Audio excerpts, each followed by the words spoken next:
गरुड़ पुराण में इंसान के जीवित रहने से लेकर मृत्यु और उसके बाद तक के सफर के बारे में बताया गया है।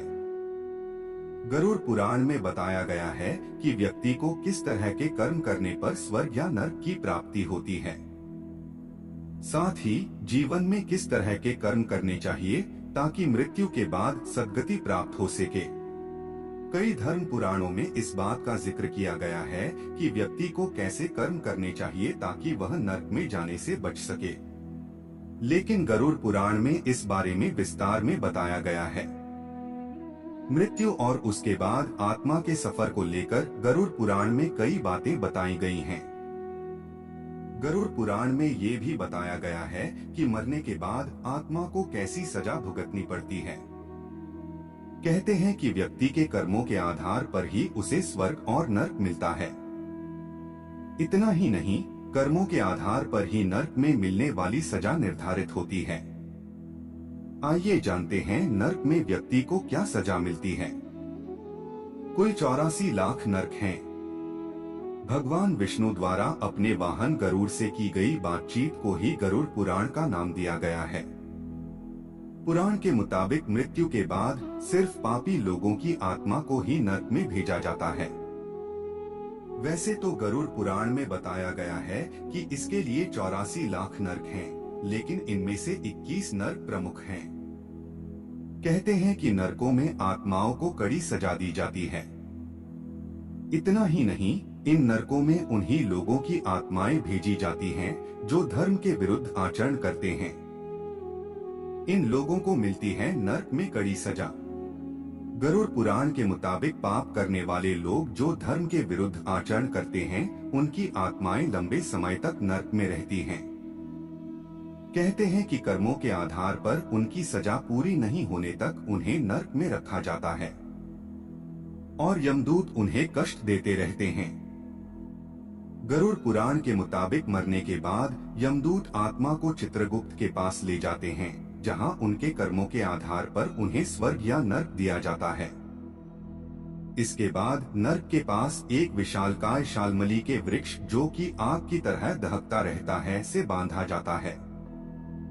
इसी पेड़ से बांधकर यमदूत आत्मा को दंड देते हैं। गरुड़ पुराण में भगवान विष्णु द्वारा बहुत सी बातों का जिक्र किया गया है। गरुड़ पुराण में बताया गया है कि जीवन में किन कार्यों को करके पापों का नाश हो जाता है और मोक्ष मिलता है। गरुड़ पुराण में भगवान विष्णु द्वारा बहुत सी बातों का जिक्र किया गया है।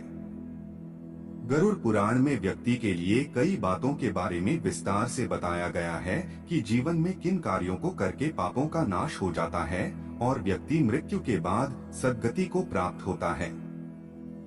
गरुड़ पुराण में बताई गई सभी बातें स्वयं नारायण ने बताई हैं। इसमें जन्म से लेकर मृत्यु और मृत्यु के बाद तक की परिस्थितियों तक के बारे में बताया गया है।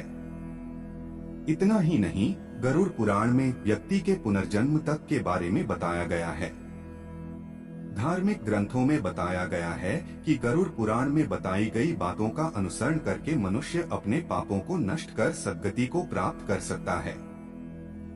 गरुड़ पुराण में 4 ऐसी चीजों के बारे में बताया गया है कि जो व्यक्ति के पापों का नाश करती हैं और उसे मृत्यु के बाद मोक्ष की ओर अग्रसर करती हैं। आइए जानते हैं इन 4 चीजों के बारे में। अगर आप अपने दिन की शुरुआत भगवान के नाम से करते हैं तो आप जीवन में पाप मुक्त हो सकते हैं।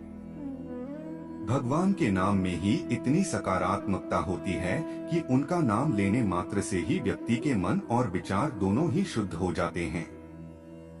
ऐसे में व्यक्ति कोई भी गलत काम करने से पहले कई बार सोचेगा, जिससे वह किसी भी गलत कार्य को नहीं कर पाएगा। हिंदू धर्म में एकादशी का व्रत बहुत फलदायी है। इसे मोक्षदायी भी माना गया है। द्वापर युग में भगवान श्री कृष्ण ने खुद इसका महत्व बताया है। कहते हैं कि जो व्यक्ति एकादशी का व्रत रखता है उसके सभी पाप नष्ट हो जाते हैं। इतना ही नहीं, मृत्यु के बाद भी मोक्ष की ओर अग्रसर हो जाता है। अगर आप नियमित रूप से गंगा स्नान नहीं कर सकते तो कम से कम खास मौकों पर गंगा स्नान अवश्य करें। अगर आप गंगा तट पर जाकर नहीं स्नान कर सकते तो गंगा जल को किसी बाल्टी या टब में पानी में मिक्स करके स्नान करने से भी व्यक्ति के पाप नष्ट होते हैं। गरुड़ पुराण में तुलसी को भी परमधाम ले जाने वाला बताया गया है। कहते हैं कि श्री नारायण को तुलसी अत्यंत प्रिय है। अगर व्यक्ति नियमित रूप से तुलसी के पौधे की पूजा करता है तो उसे मृत्यु के बाद मोक्ष की प्राप्ति होती है। इतना ही नहीं, मरते समय अगर व्यक्ति के मुंह में तुलसी पत्र डाल दिए जाएं तो व्यक्ति परमधाम को प्राप्त होता है। धन्यवाद।